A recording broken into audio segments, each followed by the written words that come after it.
Okay, let's be honest. When you hear the words dark web, what's the first thing that pops into your head? Probably something about shady deals and secret transactions, right? It's got this huge, kind of scary reputation. But what if I told you there's a whole other side to it? A side that almost never gets talked about. So, let me just ask you straight up. Did you know the dark web isn't only for bad things? We tend to think of it as this digital back alley.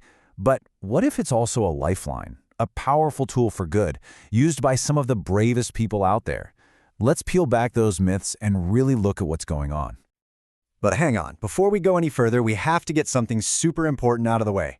This is all for educational purposes. Seriously, we are not telling you to go exploring the dark web because it can be genuinely dangerous. Always, always put your safety first and, of course, obey the law. So, when we talk about legitimate uses, what do we even mean? Well, it's actually pretty simple.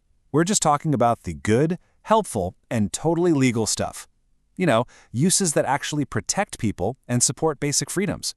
It's all about taking that one big feature of the dark web, anonymity, and using it for something positive. All right, so who are these people we're talking about? Well, think about it. We've got journalists who need to protect their sources from some really powerful people. We've got whistleblowers, people who are risking everything to call out corruption. Activists living in countries with super strict censorship where just saying the wrong thing could get them thrown in jail. And get this. Even agencies like the CIA use it for secure communications. For all these people, this isn't some shady corner of the internet. It's an absolute lifeline. And listen to this. It's a quote from a real user on a dark web social media site. If I want to talk about things illegal in my country or report some abuse, I can without fear of retaliation. Wow, that really hits home, doesn't it? This isn't some criminal mastermind. This is a person who just needs a safe place to speak up. This is what free speech looks like when the stakes are incredibly high. So how does all this anonymity stuff actually work? It's actually kind of genius. Imagine you're passing a secret note in class. Instead of just giving it straight to your friend, you pass it to someone else, who passes it to another person, and then they pass it to your friend. By the time it gets there, no one can really trace the path back to you. The Tor browser does the exact same thing, but with your internet connection. It bounces it through a bunch of random computers, or relays, all over the world. So where you came from? Totally hidden.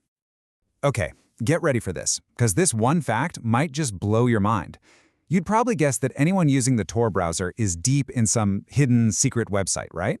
Well, that's not the case at all.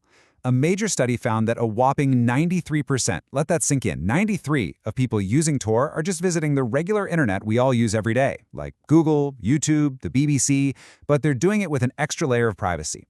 For most of them, it's not about finding illegal stuff, it's about protecting their own data. So here's the bottom line. Anonymity itself isn't good or evil. It's just a tool, kind of like a hammer.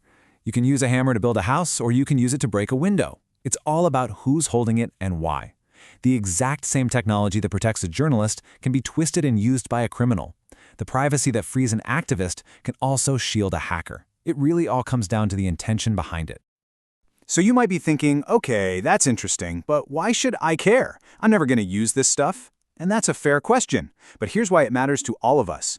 These good uses, they're not just happening in a vacuum. They support things we all believe in. We're talking about getting the truth out there, making sure important news isn't silenced by governments, and defending the basic human right to speak freely and have privacy online. These things are the bedrock of a free society, for everyone. All right, so I've got to ask you, after hearing all this, what was the one thing that surprised you the most? Was it the journalists, the activists, or was it that crazy 93% statistic? Drop a comment below and tell me why. I'm genuinely curious to read what you think. And hey, if you learned something new today, do me a favor and hit that subscribe button so you don't miss the next one. Thanks so much for hanging out and diving into this with me. The online world is, well, it's a wild and complicated place, right? Full of surprises. So my final thought is this. Keep learning, stay curious, and, I can't say this enough, always, always be safe and stay on the right side of the law whenever you're online.